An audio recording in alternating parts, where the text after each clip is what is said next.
In this video, we're going to see how to use the new freeform roads feature in SceneCity 1.8. So I'm using Blender 2.83, released a few days ago. And in the SceneCity node editor panel, I link first the city assets and presets from the library file. The library file is located in the add-on folder, just in case you want to access it. So what this does is link using this this option here, but it's automated to link only the right assets. And also it does link, it does append. These are not linked, they are appended, all the presets. Okay, so this one is the one we want. Right, so we have quite a few nodes, and once you understand the flow of actions, each node describes an action, and it gives its it takes its input from some nodes and they give their output to the next node.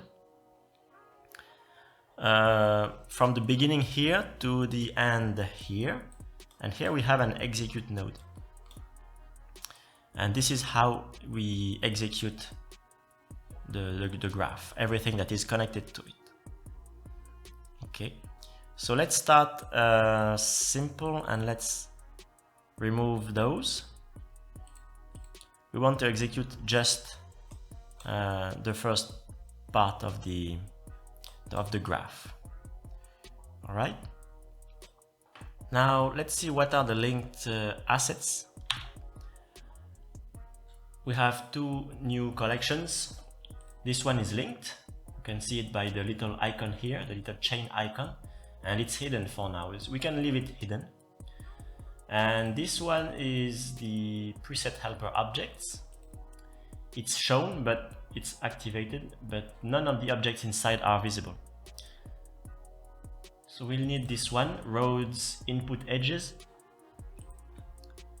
And this object contains a mesh, and this mesh is just some edges connected together. So this is what we'll use in our graph. Here in the get mesh node, we have the roads input edges. You can use any mesh you want. The only requirement is that it has at least one edge, and the edges will be used to make the roads. So we can choose the, maybe it doesn't work in edit mode. Yes, that's right.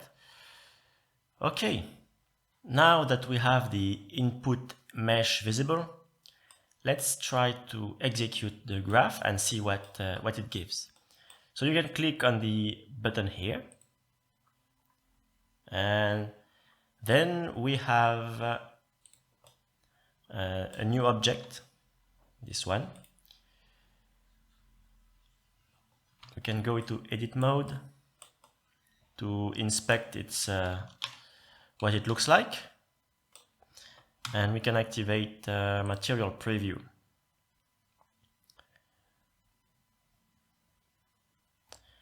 So we can see the textures applied on it. Okay, this looks pretty nice. Let's see what we can do with it. For the execute node, you can also use the shortcut Ctrl-Shift-E.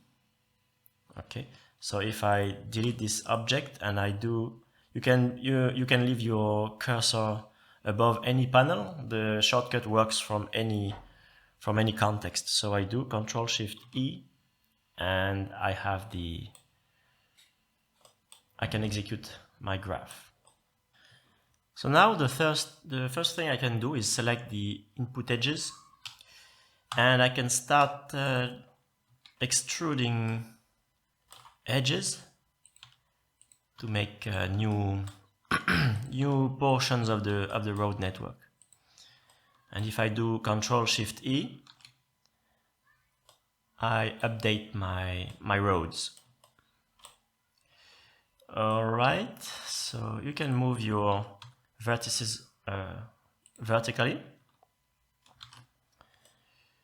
Okay, you can merge some extremities like that, and sometimes you may have to experiment a little. Some combinations of heights and angles at intersections can give pretty bad results. So for example, I think if I link those two, the results here will be a bit extreme because this one is too high. Let's see. I need to make the edge first. And it's not too bad, but as you can see here, we have this kind of geometry. So for a far shot, it's okay, but for close shots, that may not be good. So what I suggest you do is you make the intersections as flat as you can by first, let me put that a bit down. You can make intermediate vertices. So if I do a subdivide, oops, if I do a subdivide and I take this one and I bring it down, and I make it closer, and I execute again,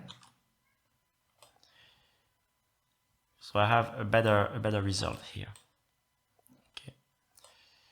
Also, sometimes you may have strange UVs like that, and those will be fixed in future versions. So most of the time the UVs should be correct. And here we have also a not very good geometry here, so we can use the same technique.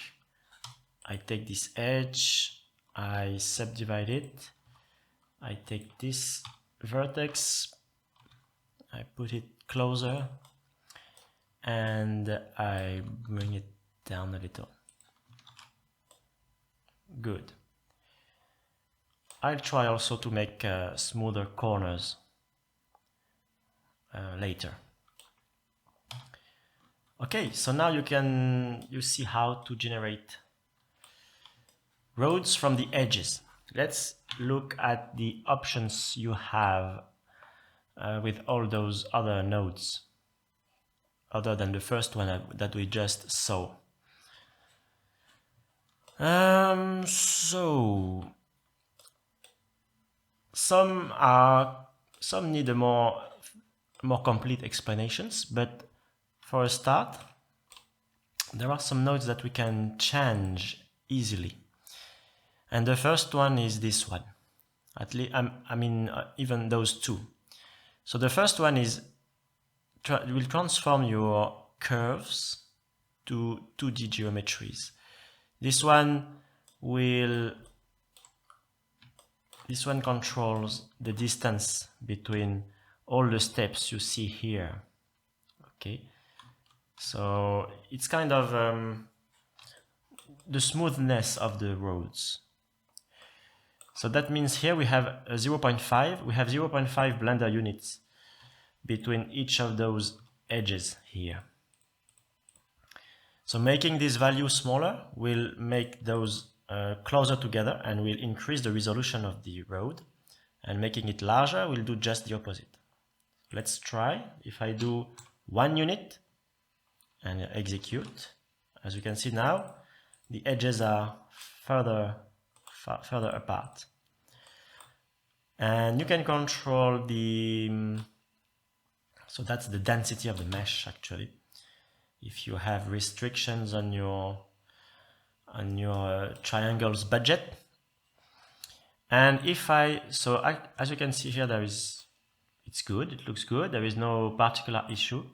But if we go below 0.5, the value that we had before. If I do 0.25, so it kind of works. We have this strange stepping bug here, and this is actually normal. This is because this second node here,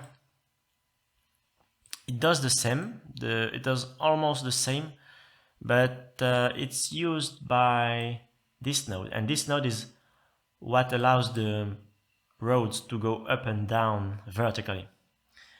And to go up and down vertically, it does copy the height of different vertices from one mesh to another. See, here we have two meshes, and the first mesh is more dense than the second one. All right, this is the one used for reference for the z values of the vertices. So as this one is not as dense as this one, then we have the vertices follow the same, they have the same z here. Okay, so what we need to do is increase, not increase, but try to have the same value here and here, and you no longer have this issue. Good. The next node, this one, is also useful. We can also modify it easily. This one controls the width of the roads. So right now we have on both sides of these edges. So these edges are first transformed to curves. That's why the roads are curved, because thanks to this node, the edges are first transformed to curves. So if we take, for example, this edge, it has been transformed to a curve like this. Okay, and this is true for all of them. So this node, the buffer 2D geometry set, does give, this is what gives the width of the roads from the edges, from the curves generated from the edges. And the unit here is 2 Blender units on each side of the curves. Okay, so we have 2 units from the center here to the border, and 2 here as well. We can increase that. I can do, I don't know, 3. And if I execute it, then we have larger roads. Well, you have to be careful with larger roads because sometimes they can merge, and this will give it may not give good results. Okay, just like here, you may have strange results. So you shouldn't go too extreme with any of the parameters. You can try, but sometimes it works and sometimes it doesn't. You should leave the other options. You should not touch them for now. Okay. The next node that we can modify easily is this one. This one here. So this one is an inset mesh selection operation. And what it does is create the sidewalks. And this value here controls the width of the sidewalk on each side. So this is one Blender unit, and this one is also one Blender unit. So if we want to make this larger, we'll have this result, and if we do it like that, we'll have thinner sidewalks, which is very useful. The next node is this one. This one controls the UV of the, actually there are 2, there is this one and this one as well. I forgot to mention this one. So those 2 control the UV options for the, this one I think is for the road itself, and I think this one is the UV unwrapping of the sidewalks. So let's see what options do they have. If I select a few quads here and I go to UV editor and I select them, they are unwrapped vertically. Okay, and if I uncheck that,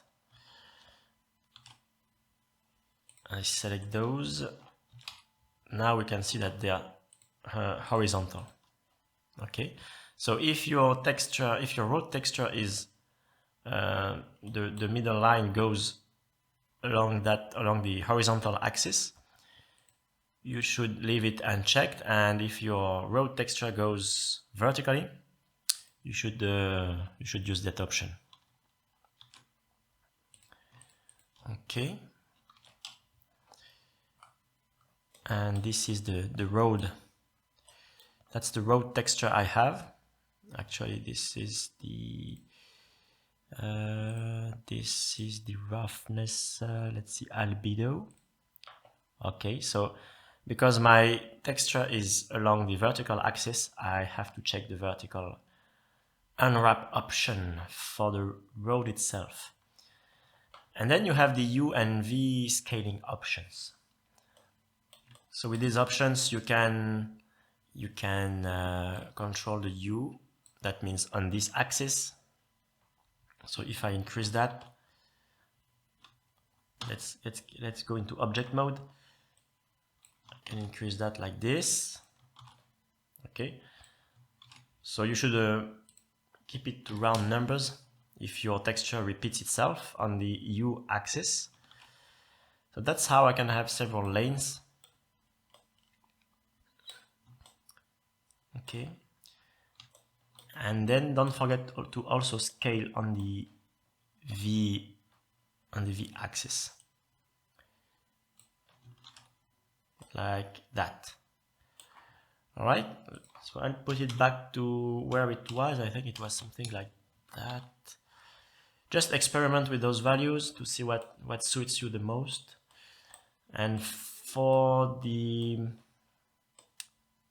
sidewalks, then we have the same options, and we can play with the values again. It's up to you. It depends on your needs. It depends on your textures. Next we have this node, Extrude Mesh Selection. It does extrude the selection on Z, and when it executes, the selection is this one actually.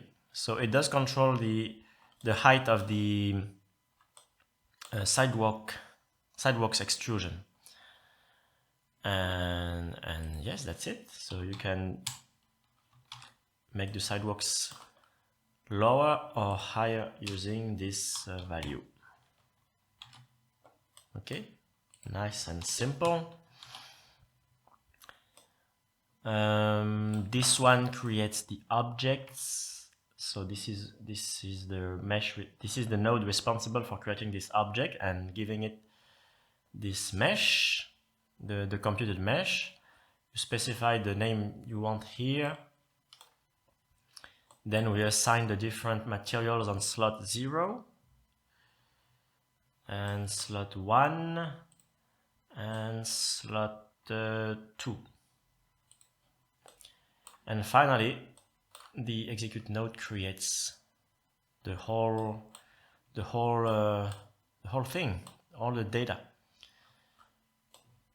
Let's see what we disconnected at the beginning. In the execute node, you can add more inputs. So if you want to execute different parts of the graphs, unconnected nodes, I mean nodes that are not connected to the first part here, you can always add a new input and plug it here like that. So the order of execution will be that first all of those, and then this one. and this last one we'll see in the end. So this one creates, it's the same node as this one, and it does create an object from here. So this is the edges, the generated edges I was talking before. You know, the edges that are created, the curves. Sorry, I mean the curves. The curves are generated from these edges, from all the edges. They are not visible. They are computed, but they are used internally. They are deleted at the end of the mesh, of the graph execution. But by creating an object and feeding it the curves data, then this object can be added to the scene and therefore kept for our own use and for us to see it. Let's execute, and here it is. So here we have the new object, roads output curves.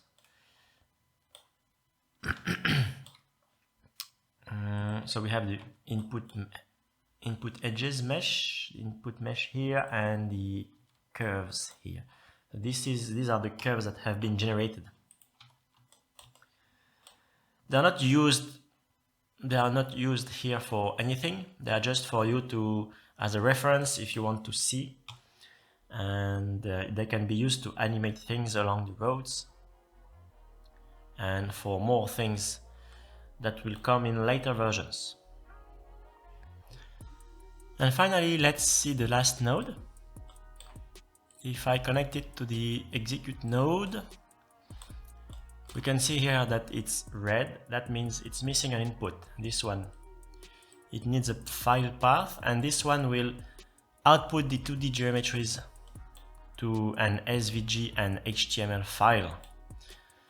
And the geometries that we'll see in the HTML file will be the roads seen from above, because they are in 2D first. All right, so let's see if we can choose let's choose the output file. So I'm on my desktop. I will name it roads, and you have the HTML file extension automatically. I choose the file and I can execute now. The file is not saved if you don't execute it. Execute the node first. So execute it. And that's it. If I open the file in my web browser, this is what I see. We have a few controls here. We can see that the polygon is colored in blue. We have different shades of blue for different things, and we have different layers when we have different sets of geometries, of 2D geometries. We only have polygon points here. So yeah, you can have a look, and it can be useful for debugging your graph when you're not really sure what's going on with the 2D geometries, or for outputting files that you can share with others online. So now you should be able to use the freeform roads. Do not hesitate to play around with the nodes. You can add more or disconnect some. Most of the time it should be self-explanatory what the nodes do by their names. And when it's not clear, just try and play around with it. It's pretty flexible, so I will add more features with the future versions, so it will be even more flexible, and we'll have more options for better roads. But in the meantime, have fun